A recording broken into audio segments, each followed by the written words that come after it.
খতনাবিহীন অবস্থায় কবর থেকে বের হব, উলঙ্গ অবস্থায় কবর থেকে বের হব, জুতাবিহীন অবস্থায় কবর থেকে বের হব। ওই সময় আম্মা জান আয়েশা বলেন, ইয়া রাসূলুল্লাহ, ইয়া হাবিবাল্লাহ, আমি আয়েশাও কি উলঙ্গ অবস্থায় বের হব? আল্লাহ রাসূল বলেন, আয়েশা, কত মারাত্মক অবস্থা হবে, তুমি কি একটু কল্পনা করছো, টের পাইছো কত মারাত্মক অবস্থা হবে?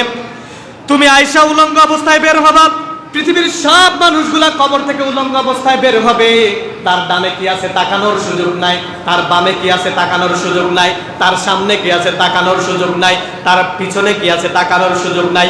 ওই মানুষগুলা কিয়ামতের এত ভয়াবহ দৃশ্য দেখে মানুষগুলা শুধু সামনের দিকে দৌড়াবে, ডানে বামে সামনে পিছনে কে উলঙ্গ কে খতনাবিহীন কে জুতাবিহীন দেখার কোনো সুযোগ নাই। ওই মানুষগুলা কিয়ামতের ময়দানে চলে যাবে দৌড়াইতে দৌড়াইতে।